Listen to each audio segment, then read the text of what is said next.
Welcome to this episode of the Legal Paige podcast. Today's episode is about planning and executing conferences during a global pandemic. I am sitting down and talking with my good friend, Kat Schmoyer, who is a business cheerleader and host of the Creative at Heart conference. And the one thing I want to let you guys know is her Creative at Heart conference, round 10, is happening virtually and in person July 19th and 22nd. And we get into all of the details in this episode. But I want to first introduce you all to Kat. Kat is a business coach and the founder of Creative at Heart. She's been called wedding planner, florist, conference host, template shop owner, course creator, coach, and membership founder.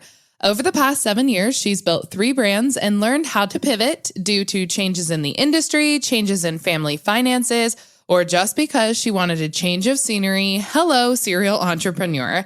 Kat currently works from home with her high school sweetheart turned business partner and their 2 children under 3. Her life is busy, her coffee mug is full, and she wouldn't have it any other way. This is such a treat of an episode, my friends, because we are being super candid and transparent about what planning conferences and in-person events looked like in 2020, what it's going to look like in 2021, and moving forward in now our post-COVID-19 world. So this is something you definitely want to tune into if you're an attendee of conferences, if you're a speaker at conferences, or if you host any workshops, small in-person retreats, or larger conferences of any kind. We dig into everything in this episode, and I am so excited to get into it. So let's do this, Legal Pagers.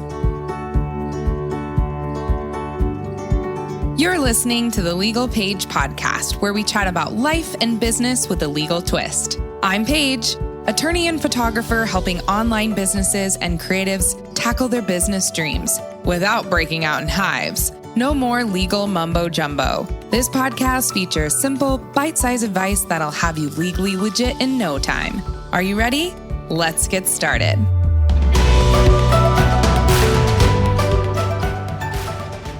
Hey, everyone. Thanks again so much for tuning in. I am beyond excited because my friend Kat is here to talk all about planning conferences, especially in-person conferences in the middle of a global pandemic. Kat, I know you so well, but I would love for you to introduce yourself to everyone tuning in today. Paige, thank you so much for having me. I'm so glad to be here.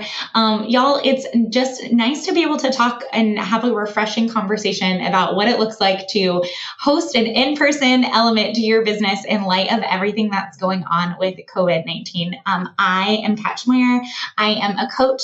I am a wedding planner. I'm also the host and founder of Creative at Heart conference. So that's definitely like kind of the area that we'll be leaning into like in this discussion. But like I said, I'm excited to just have some like transparent conversation around what some of those logistics are looking like right now in the world.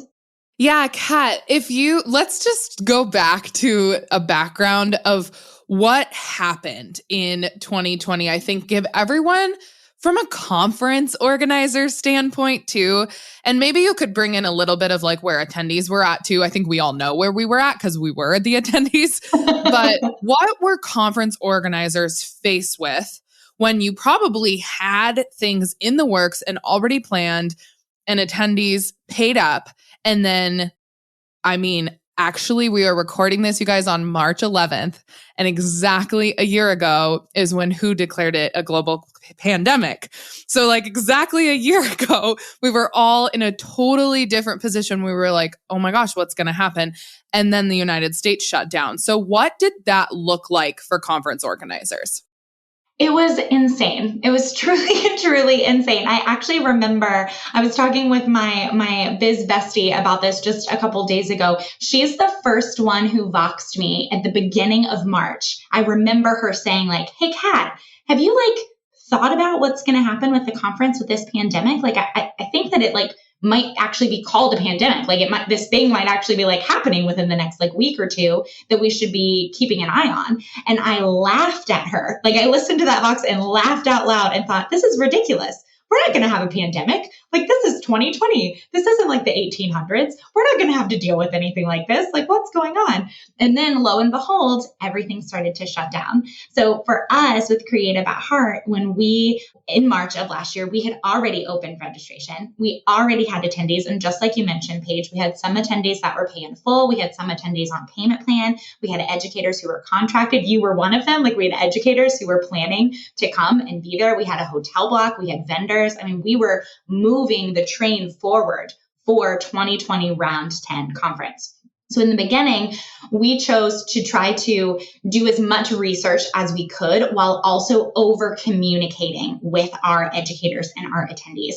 And that's something that was really difficult for me. And I feel like a lot of service providers can probably relate to this with your clients, where when you start to communicate a problem or problem solve with your clients, you like to have the end result. You like to know, like, okay, this is a problem and I'm going to try to talk them through fixing this problem. So when I'm communicating this, and doing this like PR initially, like talking through them, I want to be able to have the result for them. Well, we didn't have the result. We didn't know. So even though we're trying to over communicate, all of our over communication was, we're keeping an eye on it. Like, we're doing all we can. We're prioritizing, like watching what the CDC is saying, looking at what like the guidelines are for state regulations and the varying state regulations that were happening all across the country. So it kind of felt like the blind leading the blind, to be really transparent about that. But again, we were trying to do our best to over communicate, but just knowing that we didn't have all of the answers and we were walking through very, very unprecedented circumstances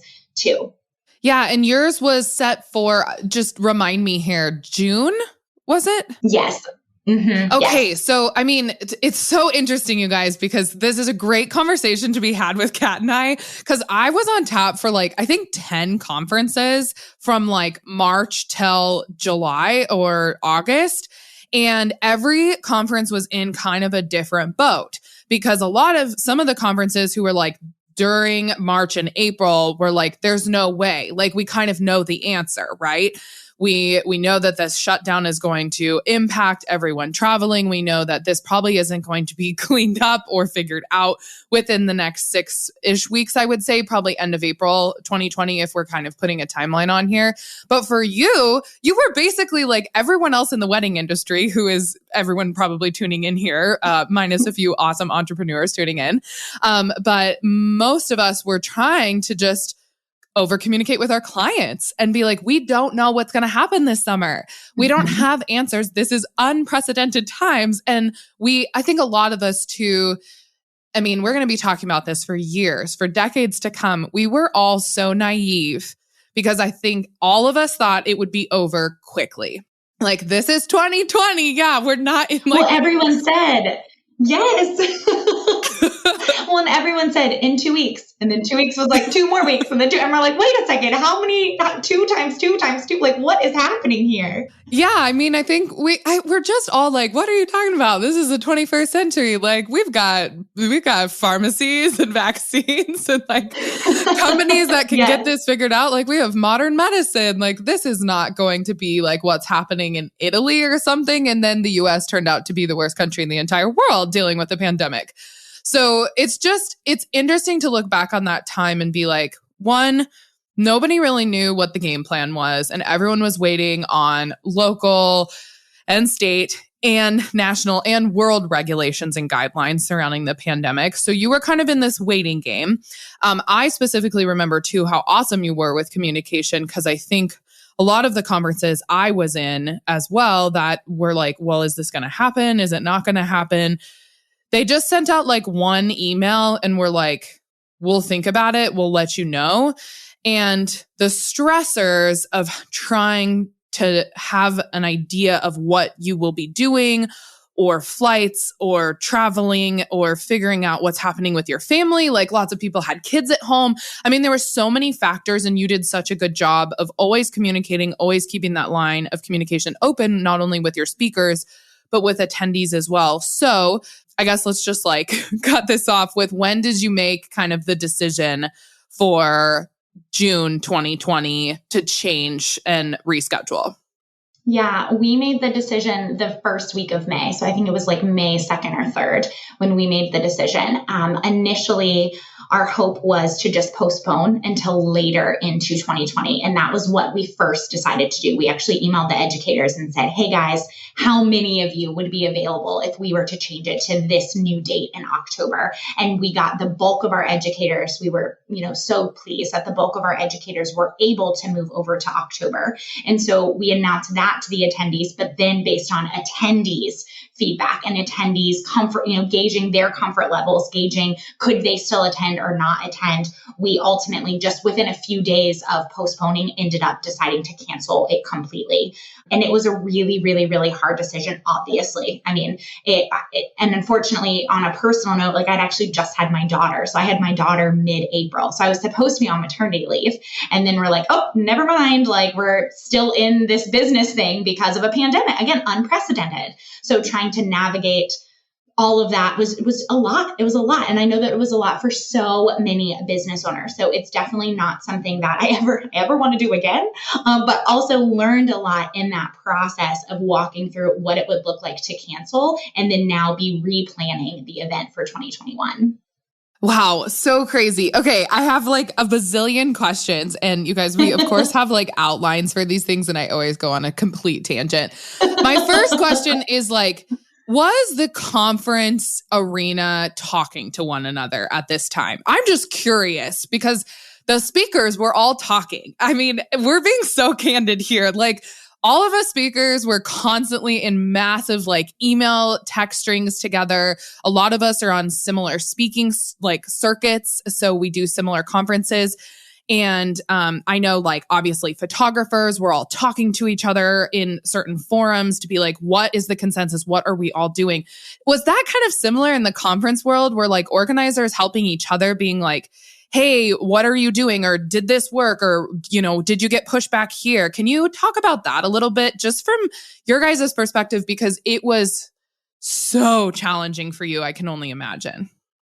Yeah. So unfortunately, I feel like the conference hosting world isn't quite as involved with one another as like the educator world. And so I wear like two different hats in this where like I also will speak at other conferences. So I feel like I was in group messages with friends who like, again, were on like similar speaking dockets. So we're like, oh, well, did you hear about this? Like, what about this? What about that? So I was getting it from the educator side, not from like a conference host side of things.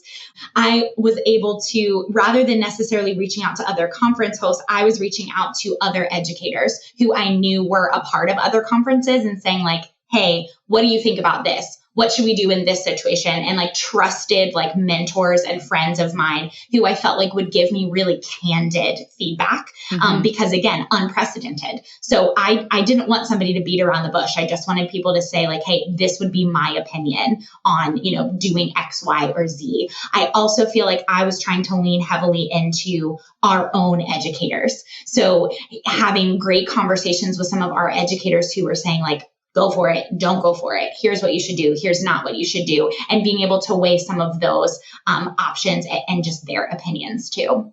Oh, that's super interesting. Do you think that there will be more open communication with conference organizers in the months and years to come, just based upon what you all learned from last year? I would hope so. I don't feel like there's lack of communication because of like competitive nature of things. I really don't. Maybe somebody else would think that. I just think that we're all on our own islands. Like, I don't know. It's just a bizarre, like, where do we even go to find each other? Does that make sense? Like it's not like we're all like educators are all speaking at one conference and then they like connect at that conference and then maybe they see them at another conference and the conference host is behind the scenes. Like even when I go to a conference, sometimes I'm like, wait, who's in charge of like, I want to like connect with her. I want to like hang out with her. So I just think that there's not really a space for us to go to have some of these hard conversations, and definitely having this conversation with you makes me feel like there should be for sure. Yeah, no, I'm just curious because I remember being in a text string with people and then we all jumped on a Zoom call and we were kind of honestly talking about a situation that was really disheartening for a lot of us as speakers. Obviously not with your conference. I can be fully transparent there, you guys. It was not with Creative at Heart. Kat was like full on super open and honest with us about what was going on. And I think, treated her speakers with so much respect and dignity. And that's one of the biggest things that I have coming out as a speaker in the wedding and event industry is, and honestly, just entrepreneur industry as a whole. I can tell when the conference owners really care about the overall experience and the attendees and the speakers versus caring about the bottom line and the money, because if that is your driving force, I think it ended up hurting you in 2020 as a conference organizer. And I specifically remember we were talking in this email string, and one of the speakers was like you, who had a conference or like a larger kind of in-person event, not maybe a huge conference per se, but they were like, I just wish this person would get on the phone with me so I could just talk with them from like a speaker standpoint and just an organizer standpoint and be like, let's walk through this together. Like, here are the repercussions that are going to occur, because I think you and I both saw it and lots of people saw it last year with you. We were all trying so hard to keep our businesses afloat. Conferences in particular were like, we have no idea what's going to happen with in-person events this year. We can try to delay, but like we've just got all these different things going on. Maybe you already booked a venue for 2021 and you're on the hook with your venue for 2020. There's so many factors at play. But if you are just making kind of a unilateral decision, I honestly think that hurt certain conferences' reputation last year, and they weren't forward thinking on how that was going to impact them moving forward after this pandemic was kind of not over, because it's not going to be over like anytime soon. It's just going to be easier to live in a COVID-19 world. So I would love your take on that if you have anything in addition to say.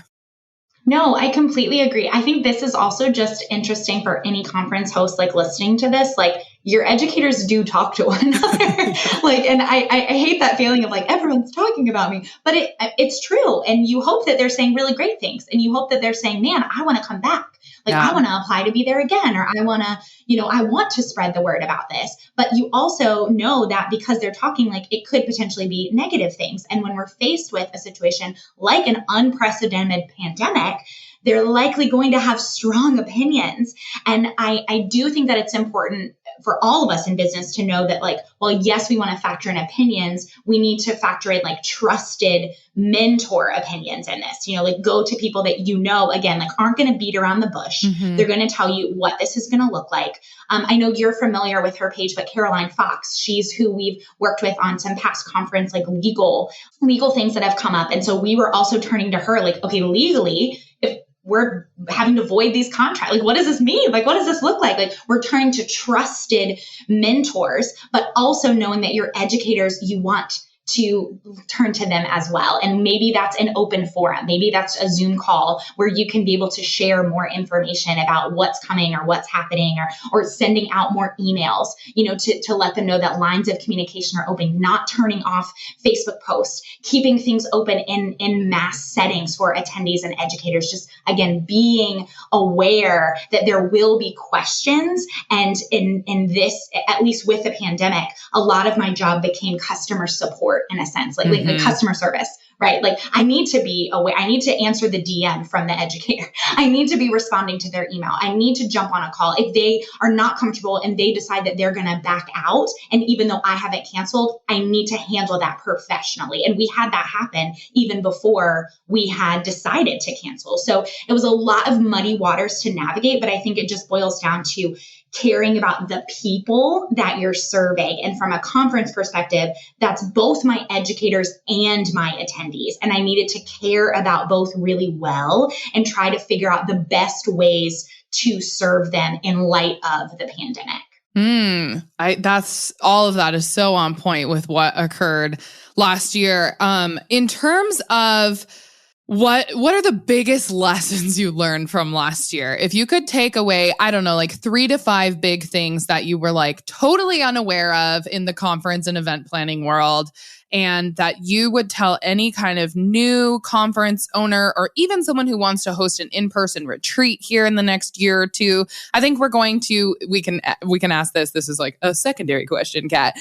Like, what's going to happen? What do you foresee in the years to come with in-person and virtual events? But But first and foremost, like what are some big lessons learned that you will continually challenge yourself to think about every time you plan a conference, and what you would hope other people would think about as well? This is a really, really good question. Okay, so lessons learned. First of all, I feel like last year was a really big wake up call for me that people always matter over profit. And I like to think that I've thought that my whole life as a business owner, right? Like, I mean, I would hope every entrepreneur with like a good soul believes in people over profit, and you want to serve your ideal client and you want to genuinely like help people. But last year for our business, like you mentioned before, Paige, like there were a lot of implications for conferences and just wedding and event professionals, money being lost, like contracts being canceled. And Matt and I, my husband and I, we run Creative at Heart. It's our family business. It's a small but mighty thing, you know, and we're backed into a corner and having to look at people and look at profit and figure out what is more important. And I'm very proud that like, I feel like we chose people every time. And even if that meant that we had to apply for PPP, you know, or we had to go and look at some other things for our business, pivot, the trendy word of 2020, like, how can we pivot? Like, but that's what we were doing. Like, okay, I would rather do that. And no, we did not make as much money. We did not profit the way that I thought we were going to profit. My projected 2020, you know, revenue did not happen. Like, I know that it didn't happen for so many small business owners, but I could sleep at night because I chose people, and I was able to look educators in the eye and look attendees in the eye and feel good about the decisions that we made as a brand. And that to me was what was so important. And so just for any sort of conference host, but I mean, again, just that bridges to all business owners, like people over profit every day, all the time. Like, what is that? You know, what does that mean in your business, and how can you portray that first and foremost? I think secondly, having some sort of contingency plan. And I know that last year was definitely unprecedented. I did not plan for a pandemic, and I'm a planner. I have a lot of plans. Okay. I have like plans A through D for an event of like what can happen and what we're going to do. And I had no idea. I like laughed in the face of the pandemic. So now I have contingency plans, you know, whether that's legally looking at what are clauses that we need to have in our contract that can protect us, what are waivers that we need to have now moving forward with a hybrid event and having in person in light of the pandemic. You said it, it's the new normal. Like, it's not going anywhere. So we need to learn how to operate within this. So we're going to have plans in place to protect our brand, protect our people, and make sure that hopefully we don't ever have to cancel again, and we can just move forward with the new normal. So I definitely think having a contingency plan is really, really important for our conferences right now. Yeah, I was going to say, like, what did you learn about your contracts? Because I think I was so busy with, you know, multiple conference organizer inquiries and just phone calls about the legal implications of what was going to happen with their event. And we had to look at like multiple contracts and like email communication strings that they were having with certain people, if there was like somewhat of a quasi contract in there. And it was really interesting because you guys, very frankly, everyone did things differently. And of course, we all remember in the wedding world, like, no one had in their contract what would happen in a force majeure event. Like, and was this force majeure? And like, nobody had the word pandemic in a force majeure clause. So we were all in the Right. same boat there of like, what does this mean for our contracts? Clients are saying it's void. I'm sure attendees were saying that in many, you know, if they were just off the deep end kind of attendees, if I'm going to call them something. And, just, I guess, not as understanding of attendees is a better way to put it. But like, there were so many of us that had no idea what to do with our contracts. And so I think that is a huge learning lesson for many conference organizers and everybody, I would say, in the event industry as a whole. Is like, we can have A through G plans, but are you prepared for the worst case scenario? Like, in some areas, you could think about a hurricane being worst case scenario in some areas of the country, but we never thought like a global pandemic where it's shutting down everything. And you cannot leave your home, what that would look like. And now we all kind of know, honestly, the worst case scenario. We all know it. And I think that is the biggest lesson I have learned in the past year is how do we contract around the worst case scenario? And I think more people, honestly, Kat, you as a conference organizer and basically everyone who has a contract in some way, shape, or form are now understanding the importance of contracts and how they play into what ifs. I think people were like, oh, I need a contract. It's there. Absolutely. And then now you're like, okay, but I have to use it. It's the first time hundreds of thousands of small business owners had to use their contract. So I'm glad you hit on that. You guys know I could talk about legal stuff all day long. Well, I also think that it was really interesting for me to learn, and I'm sure you've talked about this, Paige, but our clients don't always read the contract. So just because you sent it over and they signed it doesn't mean they're reading it. And so even for us right now with moving forward with 2021, trying to go above and beyond to explain some of those things about COVID, even just in my initial emails with educators, asking them to be a part of the conference, saying it right away, hey, if this is what's going to happen, here you go in the body of the email, versus relying on, are they going to read it? I mean, yes, they should. It's absolutely their responsibility to read it. But if they don't, then I might have to field even more questions, or potentially a bad or awkward or hard situation down the road if I'm having to enforce something. So trying to even go above and beyond to explain and point out those key things ahead of time so that I can potentially avoid that later on has been helpful too. Double down on the proof in the contract. Double down that you can prove that they knew about those terms and conditions in the contract. I think a huge lesson for all of us, for sure.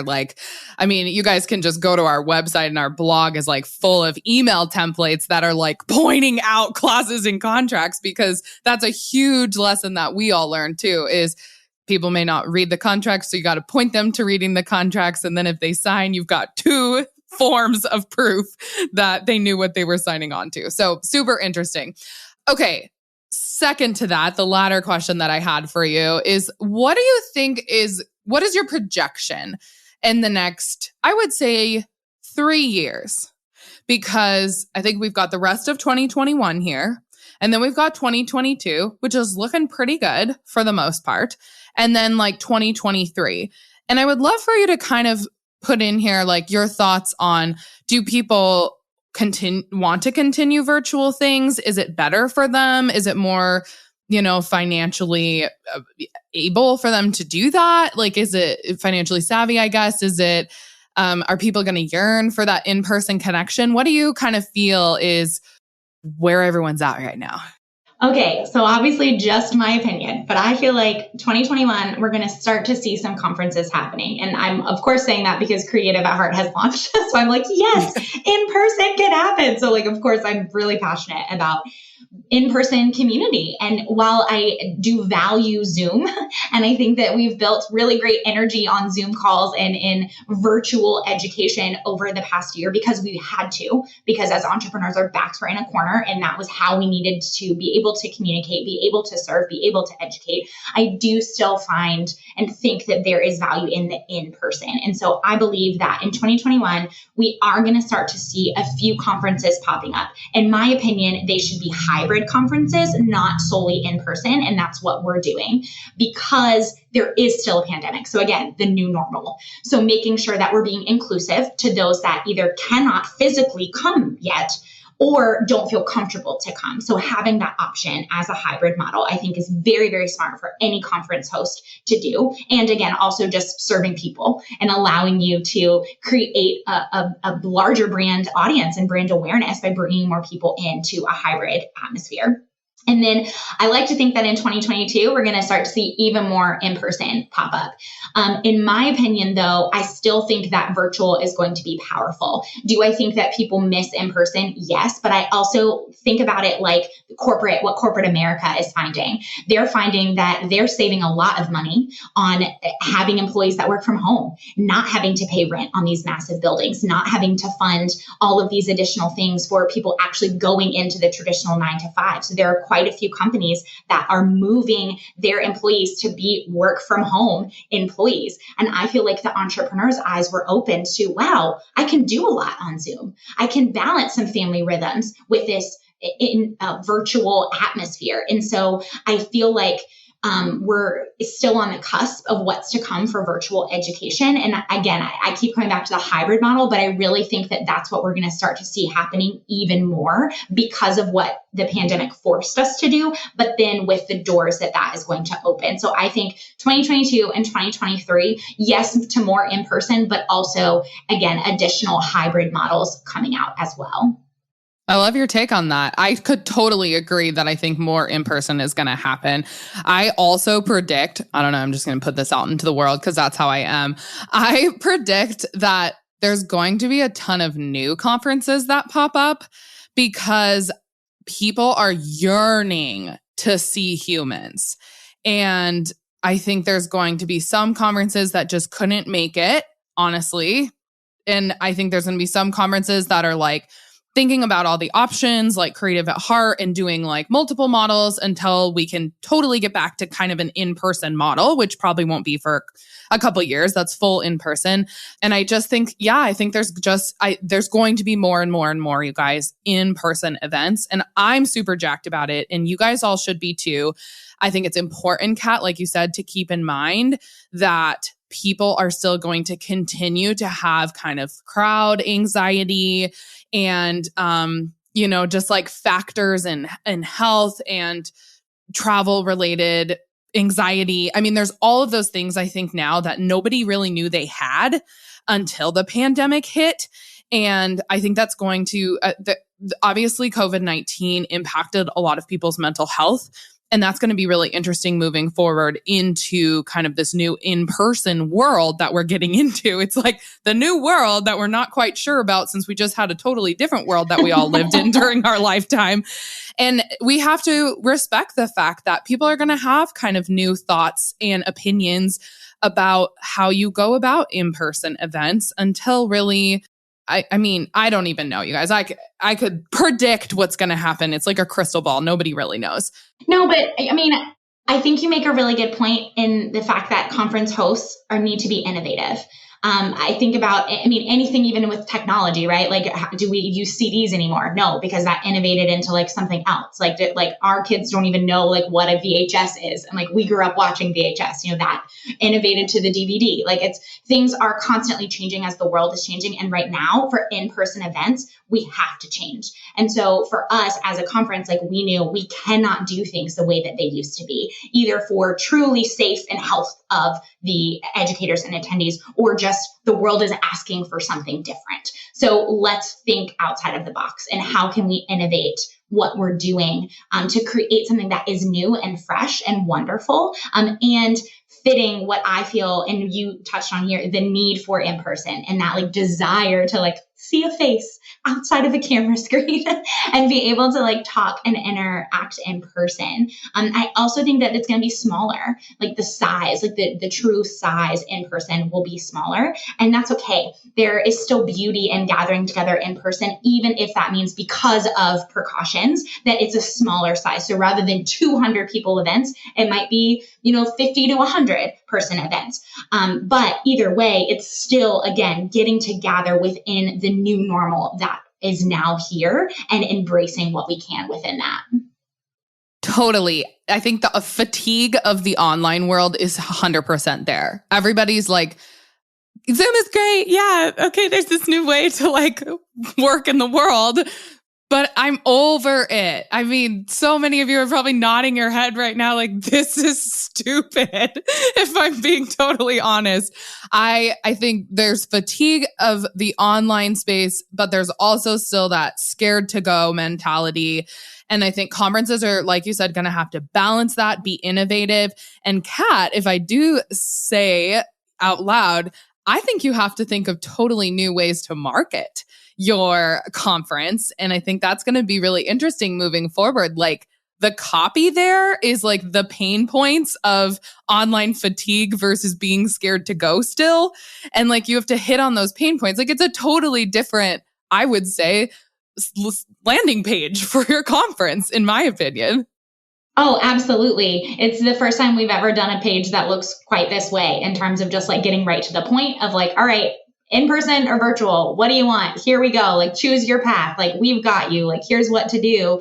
I also think that, I mean, oh my gosh, reels were not a thing last year. Like, there's truly like marketing tactics in the world that I'm like, okay, all right, how do I do this like with the conference and like Clubhouse and I don't know, just all of these new things. And as conference hosts, again, we have to evolve within that. So not only are we now marketing with the pandemic still being top of mind for every single one of our ideal customers, but we're also learning brand new ways to market old things. So it's a lot of new right now. Everybody embrace change. Also a lesson we learned last year. Okay. We could talk about conferences and COVID and all these things, but I think we're all like ready. We're geared up for like what's to come. We're eager for the future of the world completely opening back up. I would say primarily everyone's at like maybe half opening back up or even full opening back up. Where I live, it's basically completely open, but there's various areas throughout the country and something to think about with people traveling to your event. Kat, let's talk about Creative at Heart Round 10. Tell me all of the details, because when you came out with it, I was super jacked. I think other people were super excited about it. And I just want you to really lay it all out for people. Like, what is this going to look like? How is it going to be more awesome than past events?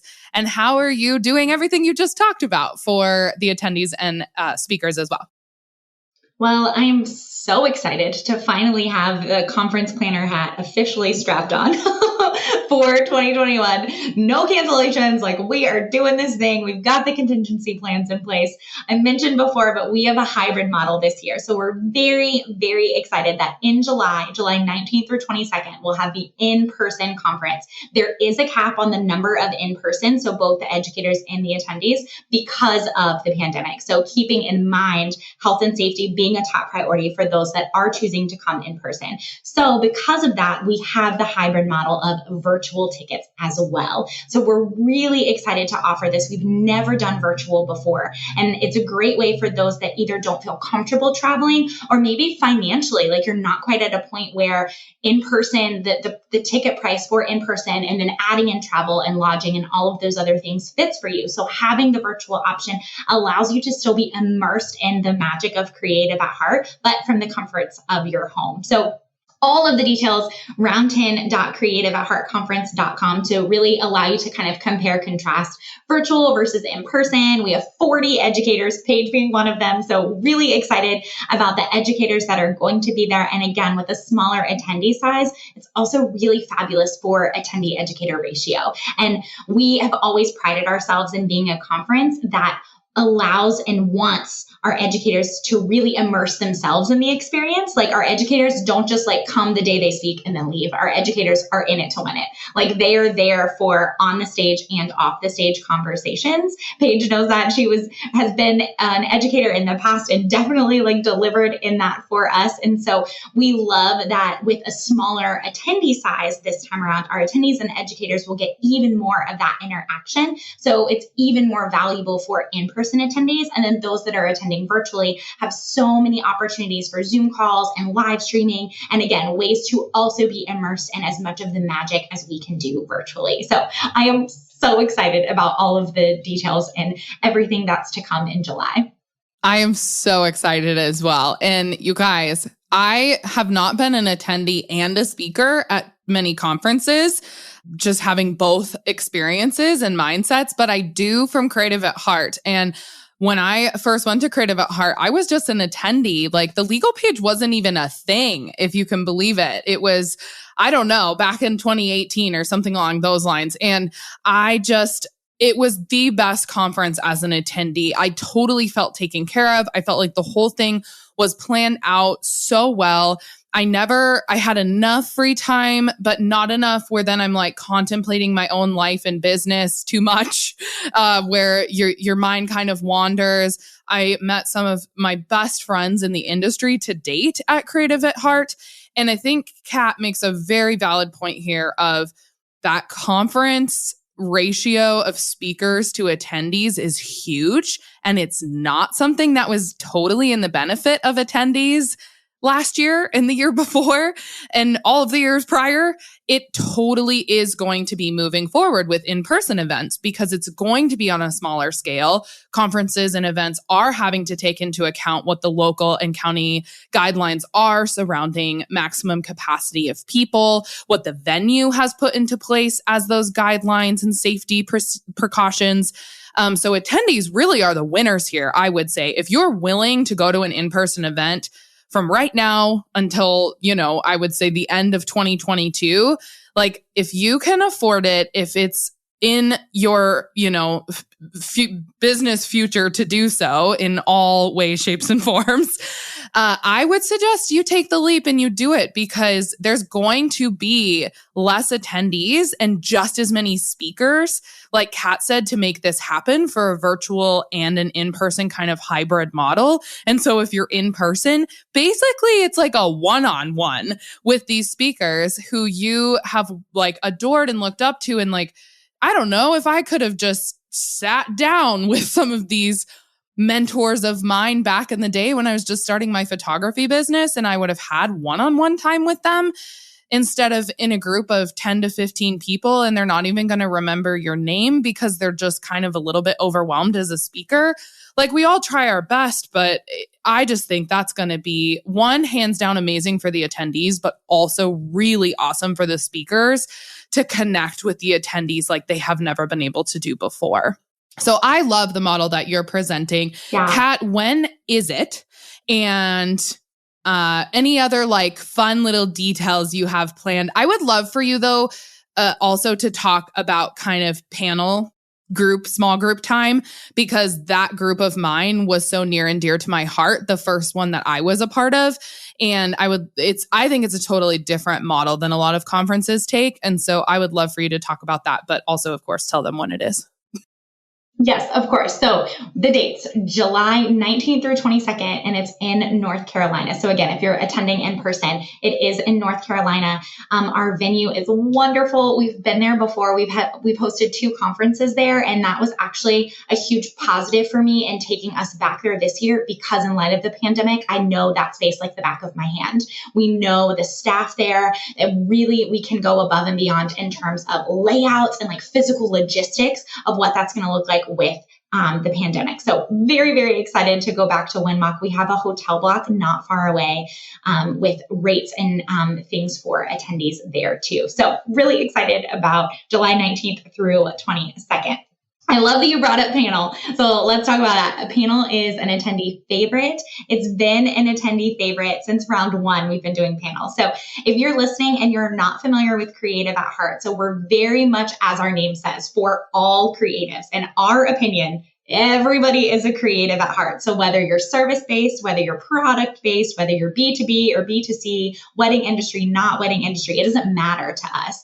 We love that we can all grow in business together. So our keynote sessions and our breakout sessions are not geared to a specific industry. Those sessions are geared towards all industries. So you're getting business, you're getting marketing, you're getting growth. So again, Paige is coming for contracts. So we're going to have some legal input. We're going to have marketing. We're going to have Instagram Reels. We're going to have video. We're going to have blogging, like so many different sessions taking place that all businesses need to know. Like we need to be able to up level and strap on our hats in all of those areas. But as much as I love just business information and helping y'all with a foundation in business growth, I also know that sometimes you just need to sit down with people who have a similar business model to you. And that's what panel group time is. So a traditional conference, I guess, when you hear panel, you think of like 3 to 5 people like sitting in chairs, like in front of a group of women or men and answering, questions, kind of Q&A panel style.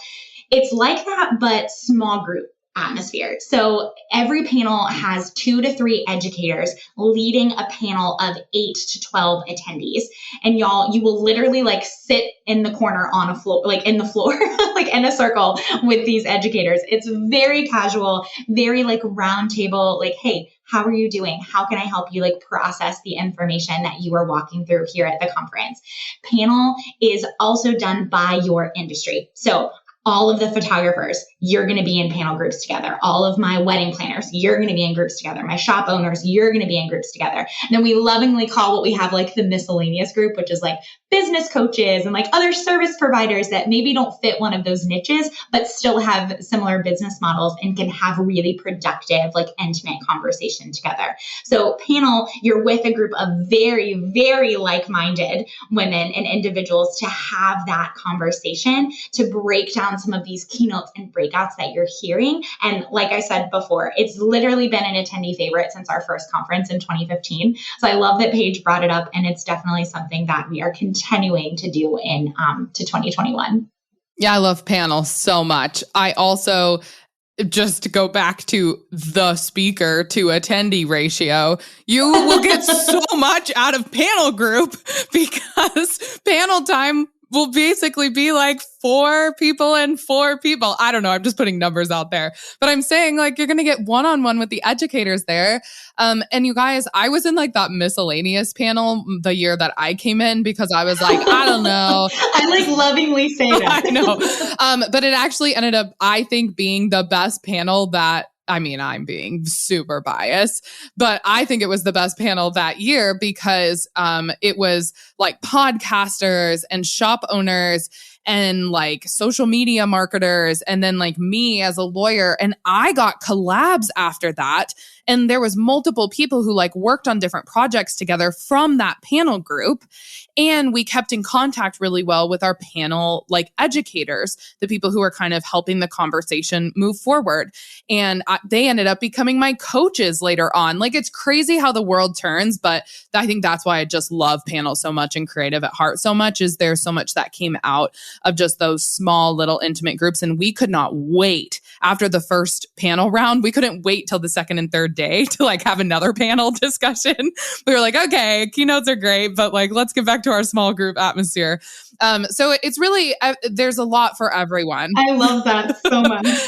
And for virtual attendees, we're doing Zoom panel conversations for our virtual attendees. So virtual attendees are absolutely going to get panel. Like I knew when we were assessing like, okay, well, how do we want this to work for our virtual attendees? We want to be able to still have that small, intimate atmosphere. Again, it'll just be a little bit different because you'll all be at home versus, in person sitting on the floor together. But we are going to be having virtual panel too. Yeah. And I think you have dedicated educators to that virtual panel as well. So it's not like they're feeling like they're not in the room with those people, which I think a lot of conference organizers probably would have done. Like, oh, we'll put you in your like group and then you'll be the one that's on Zoom and everyone else is there in person and you kind of feel left out. I love the idea of doing it all virtual and then there's dedicated educators to that virtual panel. Yes, that's absolutely what we're doing. I don't know. I thought it would be weird if it was like, hey, can you hold this laptop and like Betty's going to join in virtually. So just hold the laptop and let her like join in on the conversation. I'm like, no, that's not fun. Like we need like virtual needs to feel loved and cared for. And so we do have dedicated educators just for our virtual sessions. I'm so excited about Creative at Heart Round 10. You guys, we will link all of this in the show notes. I will be promoting it like crazy for the next few weeks because, Kat, when does early bird pricing close again? Early bird registration will close April 1st. Okay, so you guys, we have till the end of March to get in. I will be there. A bunch of really awesome bomb speakers will be there as well as panel leaders.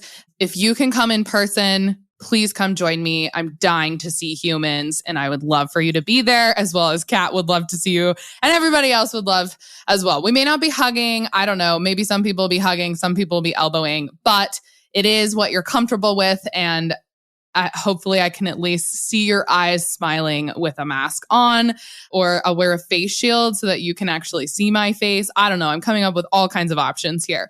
Kat, let's round out this conversation with just something fun and silly. I love doing this because it's a great way to like brush off what we just talked about. Lots of times we talk about legal things, which sometimes are heavy. This one, we kind of talked a little bit about conferences and in-person events and COVID and all the things, but I would love to hear just some things about you. And it's always fun for people to be like, I never would have thought of that. So we're going to do rapid fire questions and that's all I'm going to tell you. Are you ready? Oh boy. Okay, let's go. Okay, what are you watching on Netflix right now? Is it weird that I don't have Netflix? Yes, but especially in a pandemic. So we have Amazon Prime Video, and we just started watching Poldark. Does that count?